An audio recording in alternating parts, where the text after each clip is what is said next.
Good evening, good morning, good night, you lovelies. It is the one, the only Cappy D Barra, and we are here to discuss our weekly world report. Now, I made a joke a month ago that this should, at this point, be a monthly world report because it only comes out once a month. Shame on me, huh? Have I no shame? Have I no dignity? All right, but I do want to discuss everything that I think has been kind of bubbling over. You could say that it's been bubbling over. The World Cup is moving at a very steady pace. There have been a lot of interesting matches. I guess the idea is that matches can kind of just be tied up, which is something I'm kind of still trying to understand. But we've seen a couple of really solid, games from Iran, some really solid games from Cape Verde, which again, who expected that? Practically nobody. The United States is having a breakout year, if you would call that, along with France.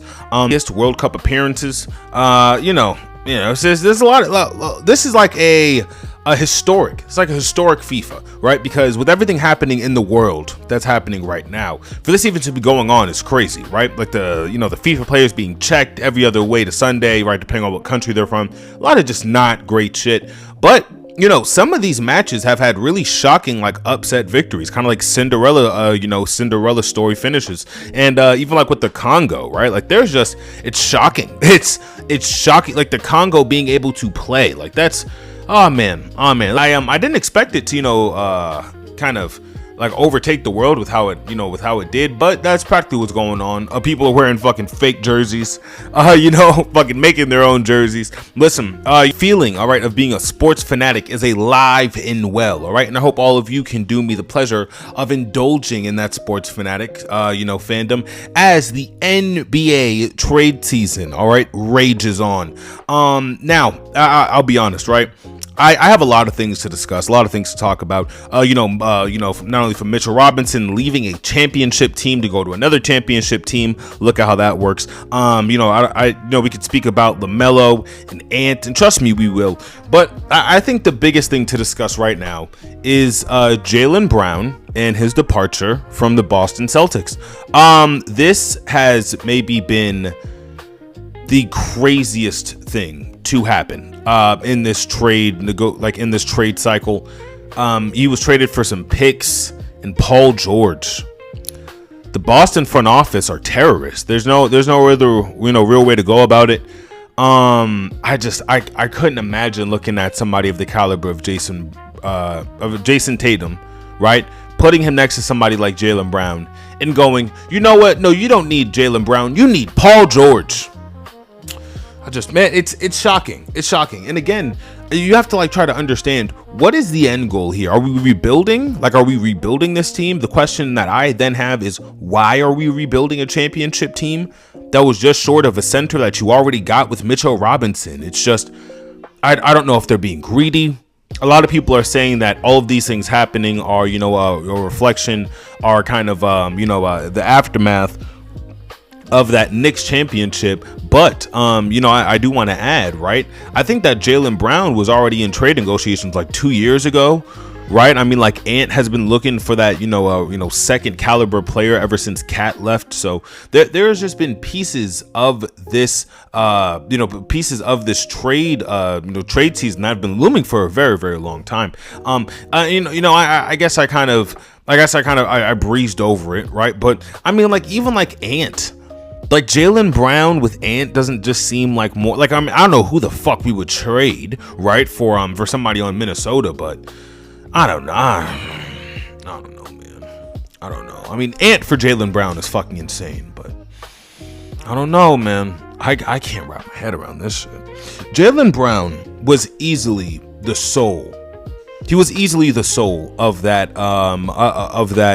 team, right? Jason Tatum was the face, right? He was the he's the guy who does the commercials. He does all the corporate necessity, he does all the corporate necessary things, right? He's good for post games. He's good for the State Farm commercial. But Jaylen Brown is the soul of that team. He was working in inner cities, he was working with lower income communities in this city. In surrounding cities, he visited schools, frequented the hospitals. I just don't know how you trade somebody like that away. And furthermore, who do they think that benefits? There's no way that they think that, like, what, you're gonna get a championship ring now because you let go of your second wing, of your second wing of that NBA championship that you won 2 years back. You think that? Man, I don't know, man. I don't know. Like, I can't even make sense of it, because now Jason Tatum is just gonna, rely on Paul George for a game-winning shot when he's getting double teamed. Let's be for real. Marcus Smart is not there anymore. Like there is like maybe Peyton Pritchard, unless, and it's possible maybe they want to build Peyton Pritchard to be that next guy. Maybe they're building around Peyton Pritchard, right? And everyone else is just a casualty. But man, nobody's happy about this. Paul George isn't going to get a warm reception when he comes to this city, because why would he? This literally just reminds me of Isaiah Thomas all over again. And because I do look at some of these trades, like Ja to Portland, right? Ja to Portland and Ja getting away from the Memphis front office is something he's been begging for like 3 seasons now, right? And also to touch on Ja, I think the way that people treat Ja like the fucking Antichrist, because he had licensed weapons. He had licensed guns. Ooh.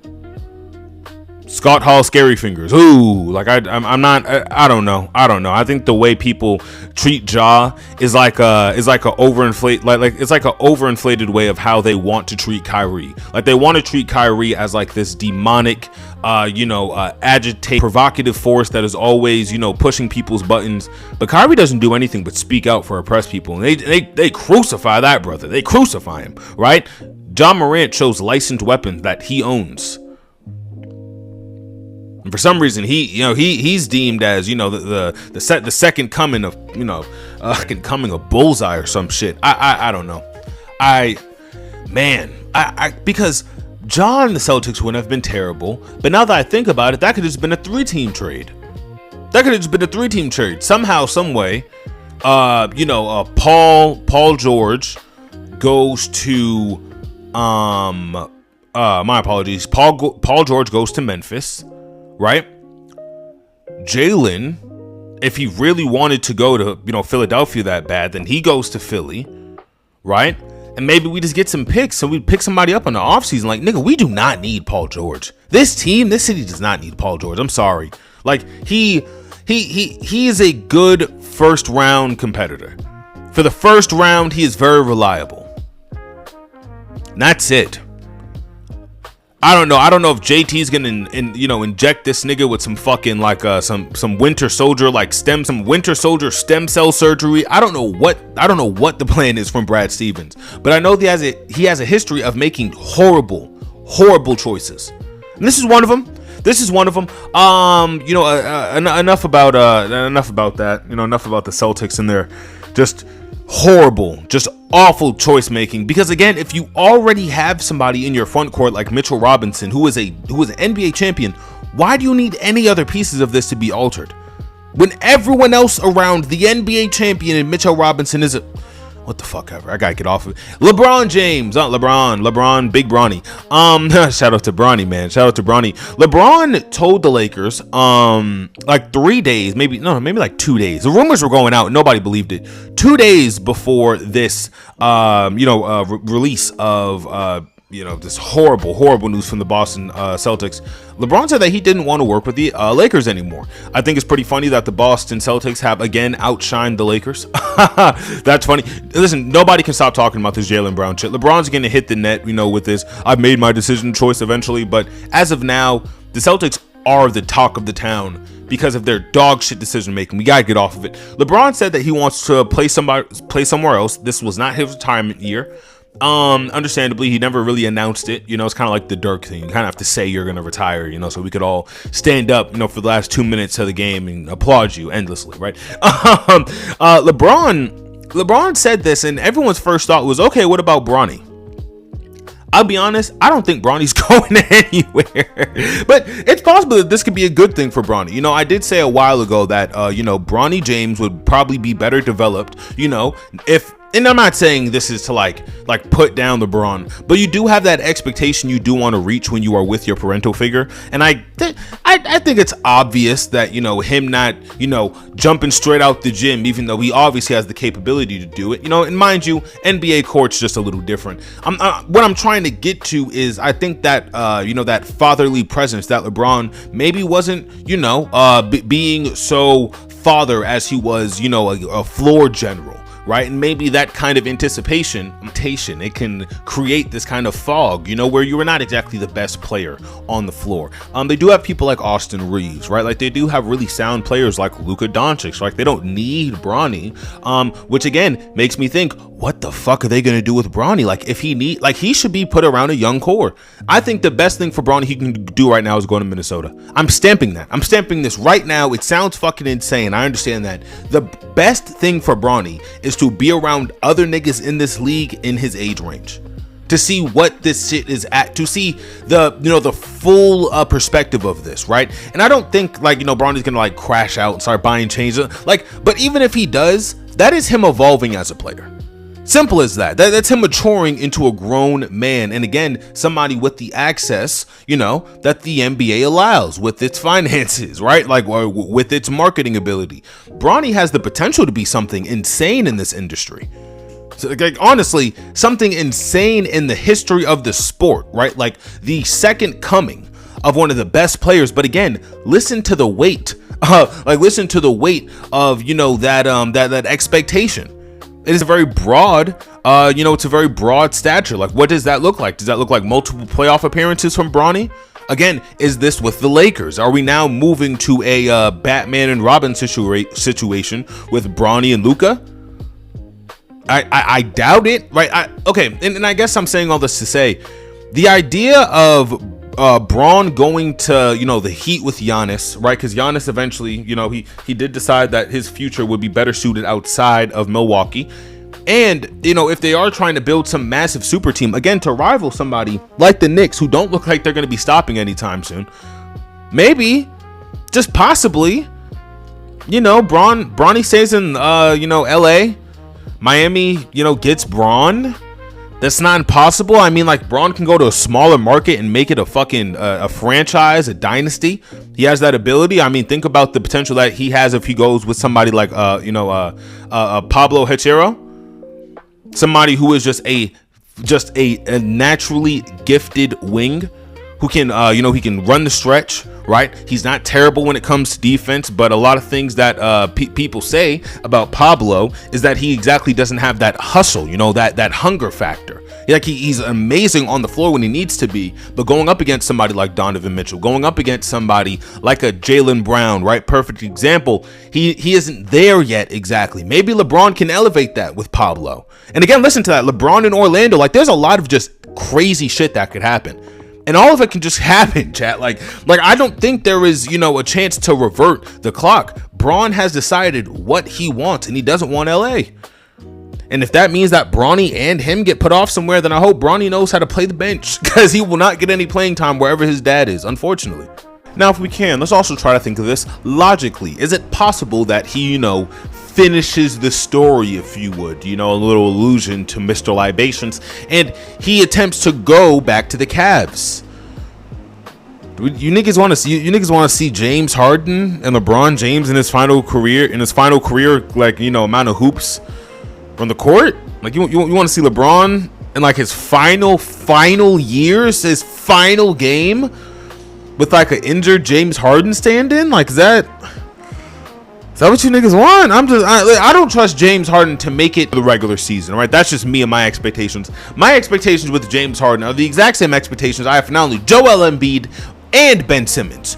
All three of them niggas on my shit list for life. For life, all right? Personal reasons I will not be discussing with any of you. Yeah, but I mean, Spurs, LeBron to the Spurs, possible. A lot of people are saying LeBron to the Warriors. You niggas are high. You niggas is high. You know what's funny, man? They got rid of Mitchell Robinson. LeBron to the Knicks is not impossible. I'm gonna tell all you this right now. LeBron to the Knicks is actually a very high possibility. Okay, let's make a little chart. Huh? Knicks. Knicks are gonna sit at number 2. Heat. Heat is number 4.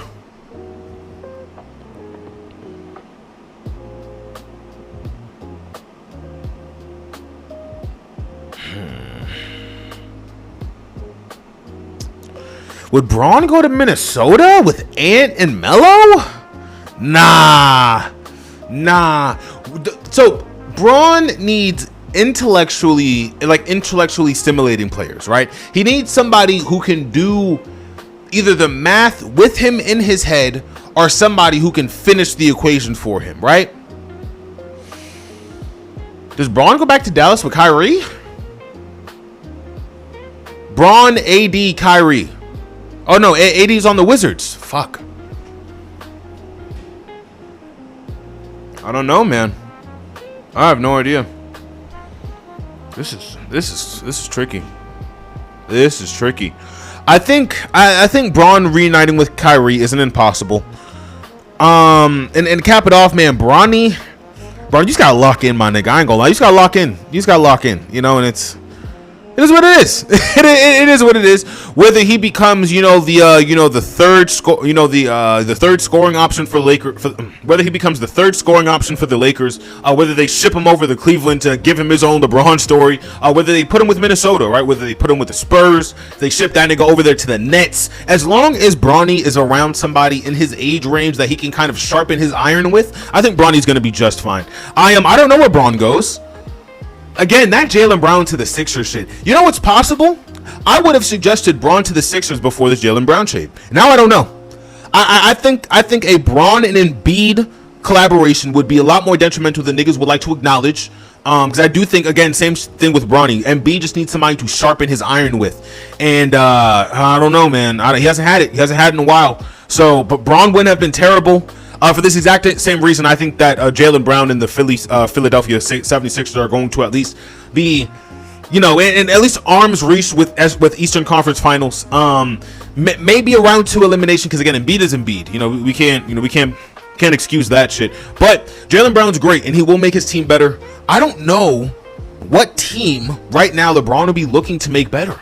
And again, that isn't the Sixers. I mean, if it isn't the Spurs, it might be something like fringe like Orlando. Okay, you know what? I'll make it top 10. That's what I'll do, Chad. I'll make it top 10. So, no, we'll still go 5. We'll still go 5, right? So, 2 was let's do the Spurs. Oh fuck, it's all right, Chad. Okay, all right. Number one option that he's probably gonna go to. If they have the cap space, LeBron and Giannis might just be a duh. So we're gonna go the Heat. Heat at number 1. Number 2, I'm going Spurs. 3, he wouldn't go to the Clippers. Is he gonna stay in LA? That's something else we gotta think about. Does LeBron want to stay in LA? You know what? I'll throw a wild one out there. 3. The Portland Trailblazers with Ja Morant. Straighten that little nigga out. That's what I'll give y'all. He's right in arm's reach from Bronny if he really needs that kind of mentor and tutelage, right, for an insane game on the way, a televised match for the Lakers. Bronny needs to be there. LeBron would be in Portland to kind of, give him that assistance. Again, long like a 3-2 hour drive. Maybe a lot longer. Maybe a lot longer. Okay. 4 and 5. Knicks. LeBron might really go to the Knicks. I'll give him that one. 5. 5. He's not going to the Cavs, man. LeBron just might go play with Kawhi in Toronto. And I know that sounds fucking insane, but if you look at the playing field, unless, again, you're going to have something fringe like Orlando with Pablo, there's not a lot of, genuine, solid locations Braun can land. I mean, if you're going to tell me right now that Braun is going to go to the Pistons, all right, to play, the Batman to Cade Cunningham's, Nightwing or Jason Todd or whatever, then, I mean, it's possible. That's possible. It's possible. Nothing's impossible. LeBron to the Celtics, man. I don't see that. I don't see that. I don't see that. I don't see that. I don't see that. I don't see it. I don't want it. I don't want to look at it. Okay. But you know, again, aside from everything from Giannis to honestly, bro, fucking Paul George, the NBA draft world has been a flurry. It's been a flurry. Everything has been off of its fucking rocker. It's just been nuts. Everyone's on edge. All right, I'm on like 4 cups of coffee right now. It's a lot. It's a lot going on. Let's move to a honestly a lot less exciting topic. GTA 5 announced that it's going to be doing a digital code for its physical release. Now, a lot of people said, "Huh, you stupid Mark. That doesn't mean they want to take their disc away from you. That just means they want to get it streamlined to your library." Checkmate. And then PlayStation said about 4 days ago that they will not be doing any physical releases past the day of 2028, and that later editions of GTA, decades after, will never get a physical release. Yeah, man. I mean, you niggas is right about everything, huh? Oh man, you know they want us to own stuff. They just want it to be digital. Wow, man. Real fucking thinkers you guys are. You know, we don't even have to talk about the price of GTA, right? They want you to pay $100 for some shit that you could have done for the free ski in 2014. So, you know, you take that with a grain of salt however you do. I'm not going to brush over also the idea that cosmetics are locked away behind a paywall for GTA of all places that has made billions of dollars. Take-Two has made billions of dollars, and you still have niggas defending the idea of giving them even more than what the average amount of money is. Because I'll let all of you know right now, video games in 2006 were not $60 to $70. That shit's insane. And now they don't even do disc anymore. So why the fuck is the price so high if you're not going to be producing a mass amount of disc? You ass. You fucking clowns. Bro, they are playing in our faces so fucking bad. I knew that this shit was cooked when they said, "Hey big guy, we know how you have been a paying member of PlayStation Plus for 6-7 odd years, but now we're going to have tiers. And if your cute little tier doesn't meet our paywall, fuck you in the games that you've had for years at this point." You know, hey, price to the P5 be damned, because you niggas will never acknowledge. You niggas will never acknowledge that. But then on the exact same point, you're going to tell me that you just don't find it profitable to make disc anymore.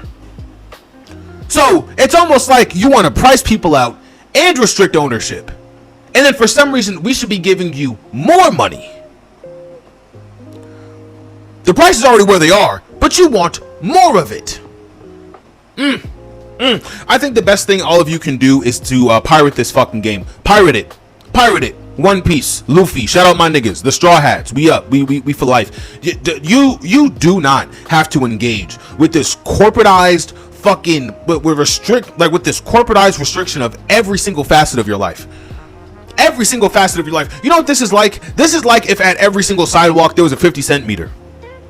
That's what this is like. Every single thing that you want to do when it comes to gaming and having fun, you have to pay for. Hey, we're gonna get into the weeds here for a second because we're on the topic of gaming. I loved Helldivers 2. Past tense, loved Helldivers 2. It was quick, horde shooting junk food. All right, that if you had a good enough team with, you could play for hours and hours on end. Right? Unfortunately, the devs seen that the pulse that was living within the community had more of a BPM in the community than in the game base. And what do I mean by that? I mean that the forums, the edits, the memes, those are exceeding leaps and bounds over active players. And that's the interesting part, right? Because everyone about that fandom has different meanings of what this game should be. Some things it should just be, a funny little, a funny little, friendly fire game where you and your homies blow each other up for, 30 minutes straight, right? Others believe that it is a tactical horde shooter that is to be taken serious with the, schematics, with the thematics of like role playing and whatever, right?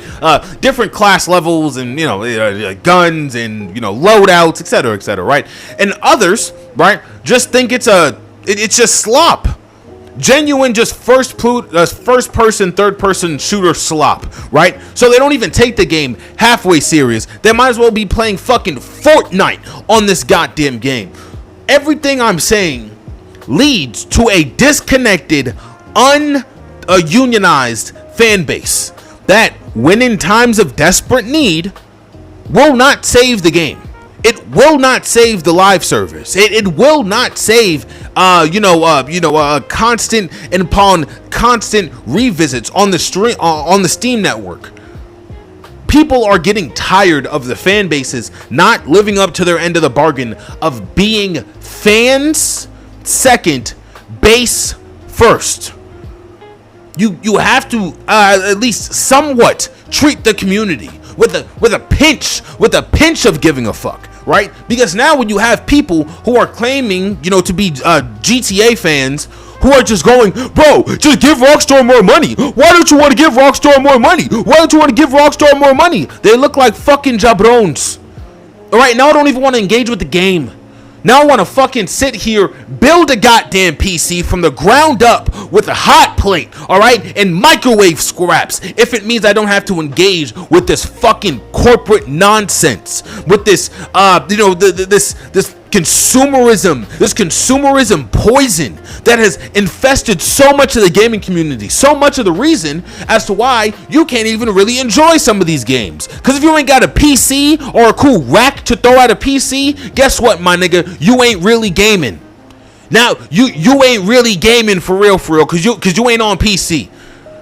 And now there's an entire generation of players who are not going to experience gaming at all. If the disc is gone and the consoles are priced at modern people's rent, people would have to decide if they want to work a second job just to finance a PS5. Are you niggas hearing yourself when you try to justify shit like that? There's going to be an entire generation of kids who will never get to experience gaming. And then, God forbid, they get into the gaming experience and the fan bases are just completely, sectioned off, just denominations of assholes who don't even understand why the game is there, to bring you together. You should not, in any gaming community, unless it is a actual violation of the gamer's rights, we can get into that in another video, where you should be arguing amongst one another. Yes, the game should be priced affordably. And yes, the game is going to cost a lot of money for Rockstar. They're fucking billionaires. I would hope it would cost you 2 cents to make a good game. And you know what? Fuck it. I've already drived Helldivers into this. We're getting fired anyway, Ernie. If we're going to talk about video games, all right, and the capacity of being good based on their capital, based on the price that they take, all right, out of your bank account, the cost of the item, right, the cost of goods, a little cog, if you would, Finance 101. If you are going to tell me that the exact proportion of what is going to be good in this game, again, reflects on the price, then this shit better make my entire life better. I mean, this shit better I'm talking Ferraris out the wazoo. I'm talking 16-story apartment build. Like we are talking leaps and bounds above what the fuck we are getting right now with GTA 5's online, GTA 5's pay to play service, GTA 5 story. It's very good. Hey, I'll even give Rockstar this. Maybe one of the better GTA stories that they have. I still personally like San Andreas and GTA 4 more than that. We're getting into the weeds right now. That game was $60. So this shit gonna be better than GTA 5? It's not. I'm gonna tell you niggas right now, it isn't going to be.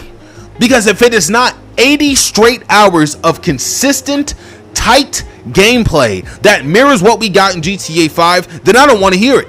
Even one of the worst missions on GTA 5 with that cargo shit, it sets up one of the most character defining moments for Trevor when he murders a family member and his wife. You know what's so funny about Trevor? If Trevor was really this sick, sadistic individual, he would just say things like, yeah, they were talking about putting him to sleep and had a little fun or something like.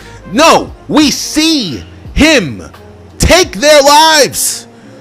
Trevor only got to that space because of that boring ass cargo mission, and that set the foundation for who Trevor was as a character, as a person. So now you decide, damn, does this nigga Trevor really need to go? He might.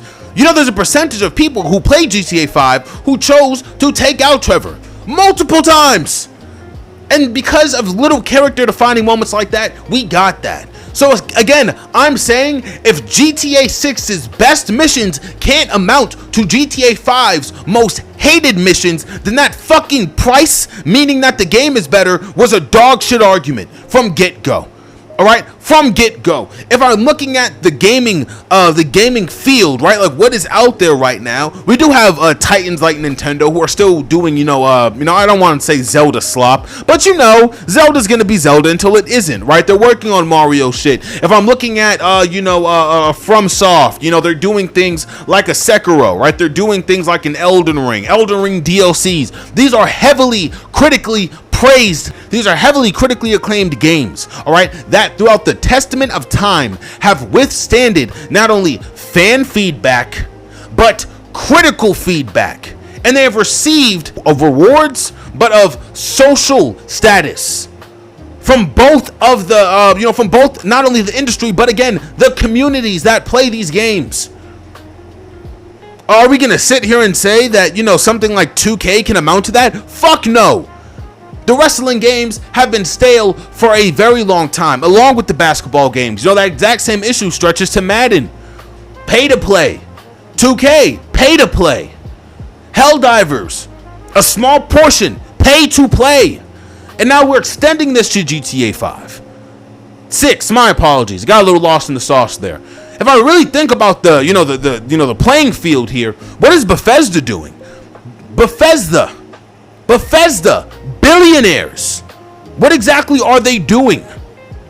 Are they releasing game after game after game, keeping you niggas enticed? Or is it just reskins and remasters? You niggas get a Fallout 3 remaster and you think that the world is going to just stop for Fallout 3? One of the most mediocre stories in the Fallout lore. Really? Aside from an actual Elder Scrolls 6 trailer, like an actual trailer. Hey, if I want to return to the beginning of this segment, where's the trailer for GTA 6? Where's the gameplay trailer? You niggas got it. Game comes out in about 4 months. This is the shit I mean. They don't have a roadmap. You're gonna buy the game, you won't even get an actual map of the fucking, of the island. I would love for them to explain that. Is this going to be just another sectioned off portion of the USA? It's Vice City. Am I gonna be able to go into Mexico? Okay, can I travel up to Georgia? Like, these are things people want to do. GTA has built itself on being this large, open world game where you could do whatever you want, whenever you want. But for some reason, we still have invisible walls. Oh, man. Maybe I'm asking for too much. But again, when you pair this with the news of these niggas not even wanting to give you physical games after, in 2 years? After 2 years, there will be no more physical discs produced by PlayStation. Then, again, to peel back the idea of customer ownership, right? And people having ownership of what they buy with their money. You niggas lose the rights to, 530 movies?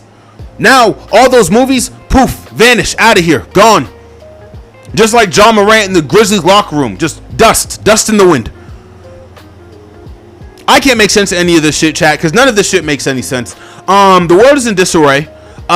Israel is dropping, bombs the size of Hiroshima on Lebanon still, despite, it's supposed to be a bit of a ceasefire, but Israel doesn't do ceasefire. It's not really their thing. So as long as we're connected to Israel, the Democrats and the Republicans are always going to find a way to funnel money to Israel through your tax dollars, through your 401ks, public services. Yeah, man. Yeah, we are. Yeah, it's weird, man. It's weird. There is not a lot of positive things coming out of the news cycle right now that isn't DSA, related. If you can't get involved with your local DSA, please try to. I definitely think that there is going to be a big wave of DSA constituents, not only in the Northeast area, nationwide. And they will be on your side, and they'll at least offer a little bit of fighting ground for just the working man and the working woman, because that war is going to keep going on for a very, very long time, and it's a bit of a quagmire. Bit of a quagmire, huh? As much as things change, they always find a way to stay the same. All right, well, I have a One Piece and a Dynamite video to get to, so I don't want to keep all of you here for too long, but that was everything that your boy officially had for his weekly world report. Maybe next week, this will actually be a weekly road report, all right? And I'll do all of you some justice, all right? You know, we could talk about Lupe for like 2 seconds. Lupe and Kendrick are having this really weird kind of spat. Lupe said that there's 100 rappers in the world better than Kendrick. I don't think Lupe knows what the fuck he's talking about, but you know, Lupe expounded on his point, you know, and I think that, you know, what he tried to drive home is that, you know, the kid or the guy who's working 3 jobs, who's writing rhymes day in and day out. Yeah, he might be better than Kendrick Lamar, but you know, some niggas have hot lines, some niggas have hot songs. You know, some niggas can dress themselves in the winter, not the summer. Some niggas can dress themselves all year round. One of those things. It's one of those things, unfortunately. All right, I will catch all of you when I can catch you, however I catch you. Or I hope all of you stay healthy, stay hydrated, and as I always say, all right, I hope all of you stay safe, stay tuned, stay beautiful. Peace.